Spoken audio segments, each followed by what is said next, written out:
Fala pessoal, Wesley de Souza por cá, voltando para dar prosseguimento, vamos falar agora de erros no Código Penal Militar, dos artigos 35, 36, 37, parágrafo 1º do artigo 37. Se der tempo também nessa mesma aula, a gente fala sobre as excludências de ilicitude, encerra a aula e resolve várias questões. Se não der tempo, essa aula será a parte 3, aí terá a parte 4 e depois resolvendo questões.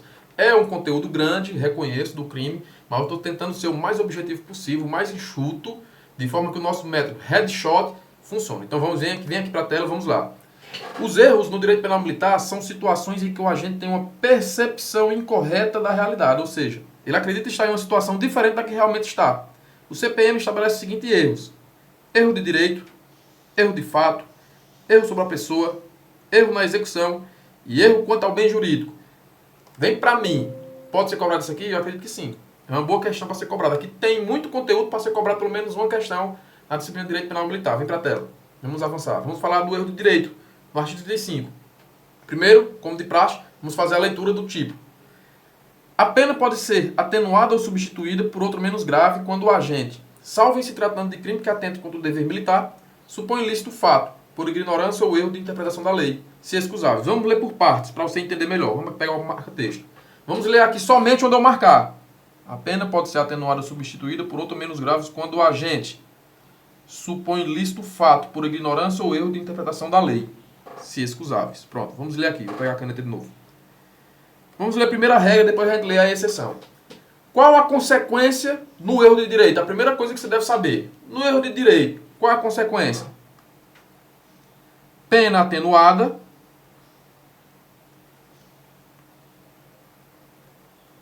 Está aqui, ó. A pena pode ser atenuada ou substituída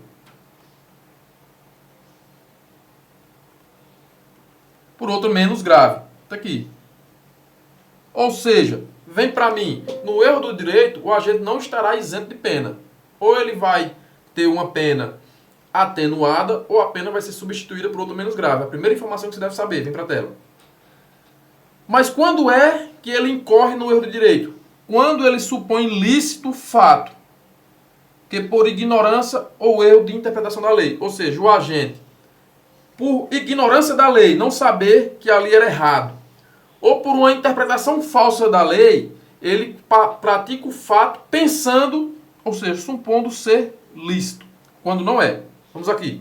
O agente pratica o fato acreditando estar agindo de maneira lícita, quando na verdade não está, pois desconhece a norma proibitiva. No caso aqui, ó, desconhecer é a ignorância. Ou a conhece, que é proibitiva, mas interpreta de forma errada. É isso aqui, ó. Vamos ler aqui, nós vamos usar um exemplo. É diferente do Código Penal comum. Por quê? No Código Penal, o erro de proibição, ele vai isentar o agente de pena, ou ele vai excluir o dolo, se o erro for excusável. Ou seja, ou ele isenta por excluir do dolo, ou ele reduz a pena de 1/6 a 1/3. Se o erro for inexcusável. Ou seja, se o erro for justificável e inevitável, lá no Código Penal, o agente terá a pena isenta, será isento de pena por exclusão do dolo. Agora, se o erro que ele cometeu, que lá chama de erro de proibição, for evitável ou for imperdoável, aí reduz a pena de 1/6 a 1/3. No CPM, o erro de direito, que está previsto no artigo 35, não isenta o agente de pena. Pois se o erro for inevitável, pune-se a título doloso sem atenuação. Mas se for evitável, ou seja, se o erro for justificável, perdoável, que é essa parte aqui, ó, final, apenas há a possibilidade de atenuação ou substituição da pena por outro menos grave. Presta atenção aqui. No CPM, o erro de direito não pode ser aplicado quando se tratar de crimes contra o dever militar, os quais estão dispostos no artigo 183 a 245, que é essa exceção aqui, que eu pedi para a gente pular. Agora vamos explicar aqui um exemplo. Por exemplo, na primeira parte, quando o agente desconhece a norma proibitiva, vamos ver. Digamos que uma equipe da Polícia Militar, né, em patrulhamento, eles abordam um TAN, e eles vão lá e pegam o celular do cara e acessam o WhatsApp. Digamos que eles desconhecem, por ignorância, eles não sabiam que era proibido acessar as conversas de WhatsApp ou ter acesso aos dados telegráficos. Por desconhecimento, por ignorância. Eles acham que estão fazendo isso ali de forma legal. Inclusive, quando chega na delegacia, eles dizem: não, nós tivemos acesso aqui, abordamos ele, vimos que tinha uma foto aqui de uma arma no telefone dele, fomos na casa lá dele e achamos. Essa prisão provavelmente será ilegal. E se esse erro for excusável, fosse evitável, eles terão como consequência ou a atenuação da pena ou substituição por outra menos graves. Esse é o exemplo do caso de ignorância da lei. E no caso de um erro de interpretação, os agentes, ele invadem, por exemplo, um escritório onde exerce alguma profissão, achando que ali não era domicílio. Ou seja, ele sabe que é proibido invasão do domicílio fora das exceções legais, fora das exceções constitucionais. Mas eles invadem, achando que lá não era um domicílio, por erro na interpretação da lei, quando na verdade lá era um domicílio. Ou seja, eles cometeram um erro de direito, que lá no Código Penal chama de erro de proibição. Aqui no Código Penal Militar terá duas possibilidades: ou atenua a pena, ou substitui por outra menos grave, se escusável, se for evitável o erro. Lá no direito penal comum, chama-se erro de proibição, ou ele será isento de pena, ou a pena será reduzida de um sexto a um terço. Essa é a principal diferença. Conseguiu entender? Erro de direito no Código Penal Militar, erro de proibição lá no Código Penal. Já estou fazendo um paralelo. São diferentes. No erro de direito, o agente não será isento de pena. O máximo que pode acontecer ou é a atenuação da pena ou a substituição por outra menos grave. Vem para a tela. Deixa eu eliminar aqui essa bagunça toda. Aqui é o exemplo. Militar do Exército do Paraguai, em estágio no Exército Brasileiro, é flagrado usando maconha, pois acreditava que no Brasil, assim como no seu país, o consumo era lícito. Note que houve uma ignorância da lei. Porque o militar do Exército do Paraguai, quando ele estiver em estágio aqui, ele se submete à lei penal militar brasileira. Lembra-se disso lá na parte geral, né? Então, ele cometeu um erro, esse exemplo aqui é muito mais claro, um erro de ignorância da lei. Agora, por exemplo, policial militar em patrulhamento invade um compartimento não aberto ao público, onde outrem exerce profissão, acreditando não estar violando domicílio. Note que houve um erro na interpretação da lei. Conseguiu entender? Vamos avançar. Sim, aí voltando. Lembra que eu pedi para deixar isso aqui por último? O erro de direito não se aplica quando o crime atenta contra o dever militar. Aí quais são esses crimes que não suportam o erro de direito? Vê para mim. Aqui, se a banca quiser ser covarde, ela é covarde. Porque veja o tanto de crime que não admite a argumentação do erro de direito. Então a prova pode trazer uma situação de um desses crimes e dizer que houve erro de direito. Tente decorar que esses crimes não suportam o erro de direito. Vem para a tela. Quais são os crimes? Insubmissão, criação ou simulação de incapacidade física, substituição de convocado, favorecimento a convocado, a deserção, concerto para deserção, deserção por evasão ou fuga, favorecimento a desertor, omissão de oficial, abandono de posto, descumprimento de missão, retenção indevida, omissão de eficiência de força, omissão de providências para evitar danos, omissão de providências para salvar comandados, omissão de socorro, embriaguez em serviço, dormir em serviço, exercício de comércio por oficial. Esses que estão em negrito aqui, ó, é o que eu acredito que tem uma grande probabilidade que, se a banca quiser ser covarde, ela vai cobrar em cima disso, né? Por exemplo, o exercício de comércio por oficial não pode ser alegado erro de direito, porque ele é um crime, voltando aqui, ó, ele é um crime que atenta contra o dever militar. Então, todos esses daqui atentam contra o dever militar, logo, não aceitam o erro de direito do artigo 35 do CPM. Avançando. Agora vamos falar sobre o erro de fato. Novamente, vamos ler a letra de lei, depois a gente explica por partes. É isento de pena quem, ao praticar o crime, supõe, por erro plenamente excusável, a inexistência de circunstância de fato que o constitui, ou a existência de situação de fato que tornaria a ação legítima. Vamos lá. Qual a primeira consequência que você deve saber do erro de fato? Que o sujeito é isento de pena. Então eu vou até escrever aqui. No erro de fato, o agente, ele é isento de pena. Pronto. É isento de pena quem? Ao praticar o crime, ou seja, ele pratica um crime. Mas ele praticou porque ele supõe, por erro plenamente excusável, a inexistência de circunstância de fato que o constitui, ou a existência de situação de fato que tornaria a ação legítima. Ou inexistia uma circunstância de fato que constituiu o crime, ele não sabia, era um elementar e ele não sabia, ou ele achava que estava tendo uma situação que tornaria a ação legítima. Esse segundo aqui é mais fácil de explicar. Então vamos lá, vamos terminar a explicação. Parágrafo primeiro, erro culposo. Volto já. Se o erro deriva de culpa, a este título, culpa, responde o agente se o fato é punível como crime culposo. Então vamos lá. No erro de fato, o agente pratica o erro por dois motivos. Estou explicando aqui de forma digitada. Por não saber que na sua conduta existe um elementar do tipo penal, que é o primeiro. Não saber é o primeiro. Ou ele pratica a conduta sabendo que é típica, mas acredita, é o segundo, que está acobertado por alguma circunstância que tornaria sua ação legítima.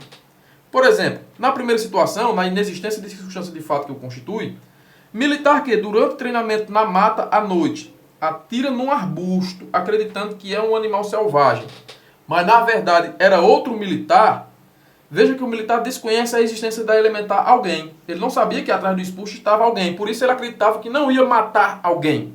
Ele acreditou que de trás daquele arbusto estaria um animal selvagem e ele atirou para se defender.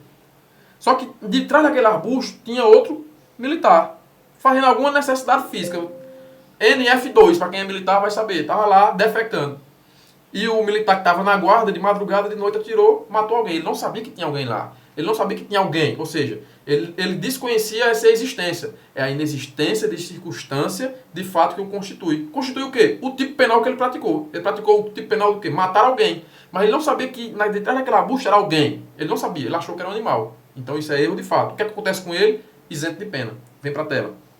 Segunda situação, que é a existência de situação de fato que tornaria a ação legítima, que chamamos de discriminante putativa. Policial militar que, na hora de ir embora do alojamento, leva o celular que estava em cima da cama e que pertence a seu colega, por acreditar que era o seu, pois o aparelho era idêntico. Veja que o PM desconhece a elementar alheia. Aqui, nessa segunda hipótese aqui, eu não estou falando daqui, viu, pessoal? Estou falando desse daqui, ó. Não estou falando da segunda, não. Nos dois exemplos, os agentes não tiveram o dolo de praticar a conduta criminosa, ou seja, matar alguém ou subtrair coisa alheia móvel, que é elementar pertencer a alguém. Ele não sabia. Ele pensava que era o celular dele, ele pensava que era um animal. Ele vai entrar no erro de fato, pois por erro plenamente excusável, pois inexistia circunstância de fato que o constituiu. Beleza, aqui você entendeu o primeiro exemplo. Na segunda situação, que é essa daqui, ó, existência de situação de fato que tornaria a ação legítima, aí sim, nós estamos falando da legítima defesa putativa. Policial militar que, ao sair de casa pela manhã para ir trabalhar, ao tirar o veículo da garagem, é surpreendido por seu colega que, em tom de brincadeira, tom jocoso, diz que é um assalto, vindo o PM a disparar contra seu colega e matá-lo. Note que o PM sabia que a conduta dele é típica, prevista no artigo 121. Mas ele acreditava estar diante de uma injusta agressão e amparado pela legítima defesa. Vem para mim aqui, ó. Esse exemplo aqui é o mais claro. Não sei se vocês se lembram, aqui no Cariri, um policial militar estava indo trabalhar de manhãzinha, tirando o carro da garagem. Um colega dele, um civil, estava fazendo corrida de manhãzinha cedo, aí viu ele saindo da garagem, parou do lado e disse: é um assalto, brincando, aquela brincadeira que a gente sempre faz. Perdeu, um assalto. O policial que já andava com a arma aqui no colo, nas pernas aqui, sem nem olhar, quando o cara disse que é um assalto, ele, deu o disparo, matou o próprio amigo, ele socorreu tudo, quando ele viu que era um amigo, ele socorreu. Ele praticou em tese, se for um crime militar, porque é militar em serviço ou atuando em razão da função contra civil, né, que ele achou que estava atuando em razão da função. E, no caso aí, ele vai ser isento de pena, porque ele achou que ali era um assalto, ou seja, ele sabia que ia matar alguém, mas ele achou que estava acobertado por um excludente de licitude, que é existência de situação de fato que tornaria a situação legítima. Se fosse um assalto de verdade, a situação dele estaria legítima, acobertada pela legítima defesa. Ele acreditava isso. Então, por isso, que é isento de pena. Vem para a tela. Se o fato for inevitável, invencível, justificável, excusável, o agente é isento de pena.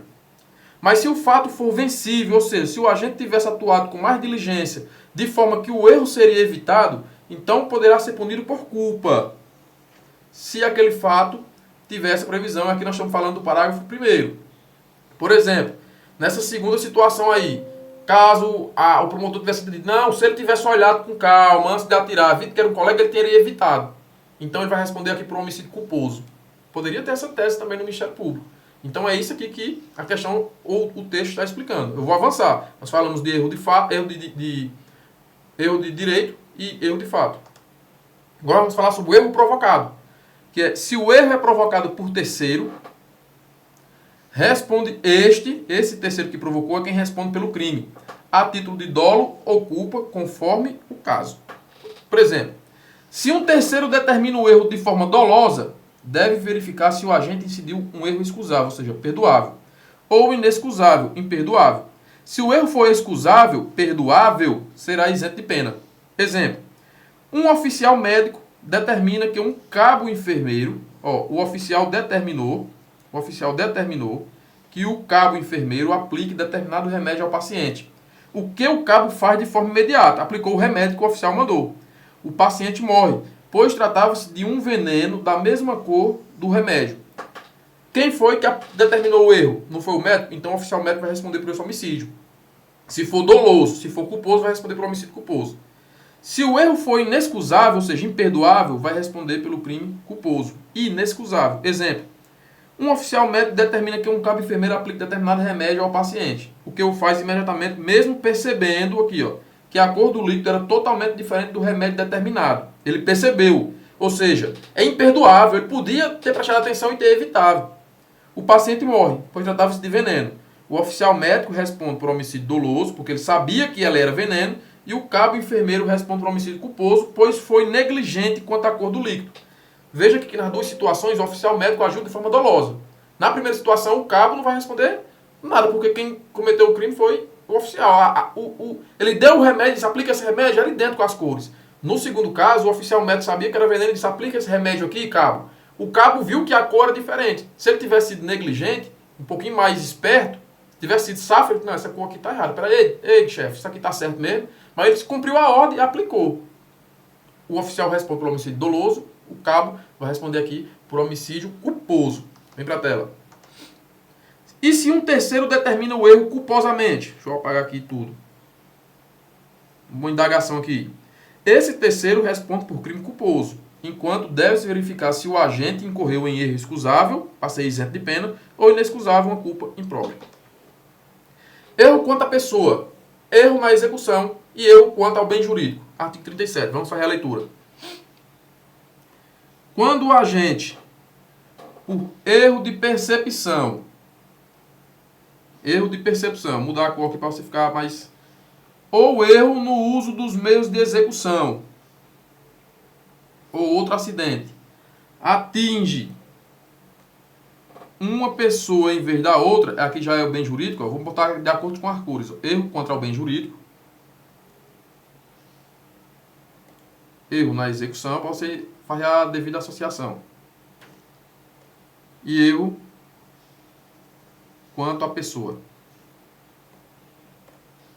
Responde como se tivesse praticado o crime contra aquela que realmente pretendia atingir. Deve-se ter em conta não as condições e qualidades da vítima real que foi atingida, mas as da outra pessoa, para configuração, qualificação ou exclusão do crime e agravação ou atenuação da pena. Erro quanto ao bem jurídico. Eu estou lendo e vou explicar, viu, pessoal? Se, por erro ou outro acidente na execução, é atingido bem jurídico diverso do visado pelo agente, responde este por culpa, se o fato é previsto como crime culposo. Vamos lá. Nesses erros não há isenção de pena. Preste atenção. Ou atenuação e substituição de pena. Pois o agente agiu com dolo e consciência da ilicitude da conduta, mas apenas se equivoca quanto à pessoa, se equivoca na execução ou atinge bem jurídico diverso do pretendido. Erro na identificação da pessoa. Agora vamos falar de cada um aqui. O agente, por erro de percepção, atinge uma pessoa, que é a vítima real, em vez de outra, e, portanto, responde como se tivesse praticado o crime contra aquela que realmente pretendia atingir, que é a vítima virtual. A execução foi correta, mas o agente tem uma falha de percepção na identificação da vítima. O agente acredita que atingiu a pessoa correta, depois é que ele descobre que atingiu outra. Exemplo, um soldado pretendendo matar o tenente esconde-se no alojamento para surpreendê-lo, mas confunde-se disparando e matando outro soldado. Ou seja, ele vai responder como se o soldado é a vítima real. O tenente, que era o que ele queria matar, é a vítima virtual. Para analisar o caso concreto, será levado em consideração a qualidade, tudo, como se ele tivesse praticado contra o tenente. Entendeu? Então o soldado vai responder por homicídio doloso como se tivesse matado o tenente e não o soldado. Quer ver outro exemplo? Aconteceu aqui na minha cidade. O cara foi matar um desafeto e se confundiu lá porque eram gêmeos e matou o irmão gêmeos. Confundiu com outra pessoa. Conseguiram entender? É mais ou menos nesse sentido. Quanto ao erro na execução, chamado de aberrato ictus, o agente, por erro no uso dos meios de execução ou outro acidente, atinge uma pessoa em vez de outra. A execução não foi correta, pois houve um erro ou outro acidente. O agente, ao terminar de realizar a conduta, já sabia que errou a pessoa que queria atingir. Exemplo, um soldado pretendendo matar o sargento dispara e, por ter mal pontaria, acaba atingindo outro soldado. Vem pra mim aqui, ó. Aconteceu aqui no distrito da minha cidade. O cara foi matar um TAN, um mala, e ele deu um monte de tiro, errou os tiros do TAN e acertou na perna de uma mulher que não tinha nada a ver. Ele vai responder como se tivesse matado o TAN. Vai responder como se a vítima fosse o TAN e não a mulher. Presta atenção, isso é o erro na execução, o aberrato ictus. Erro quanto ao bem jurídico, aberrato criminis. Ocorre quando, por erro ou outro acidente na execução, é atingido bem jurídico diverso do visado pelo agente, que responderá por culpa se houver previsão legal. Por exemplo, o sujeito arremessa uma pedra a fim de danificar um vidro no alojamento de praças, mas erra o alvo e acaba atingindo o militar que transitava pelo corredor do quartel. Ele não vai responder pela tentativa de dano, mas ele vai responder pela lesão culposa. Se não existir, no caso, no Código Penal Militar, o crime de lesão culposa, ele não vai responder por nada. Tem que existir a modalidade culposa, que ele vai responder a título de culpa. Parágrafo 2º. Se, no caso do artigo, erro contra a pessoa e na execução, é também atingida a pessoa visada, nesse caso aqui, ó, se ele atingiu aqui um militar, mas também atingiu o vidro do alojamento de praças, ou no caso do parágrafo anterior, ocorre ainda o resultado pretendido, aplica-se a regra do artigo 79, ou seja, vai fazer em concurso formal. Concurso formal é isso aqui, ó, quando o agente, mediante uma só ação ou omissão, pratica 2 ou mais crimes idênticos ou não, aplica-se a pena dos mais graves, ou se iguais, somente uma delas, mas aumentada em qualquer caso de 1/6 até a metade. Note que se o bem jurídico atingido não admitir a modalidade culposa, o agente por nada responde.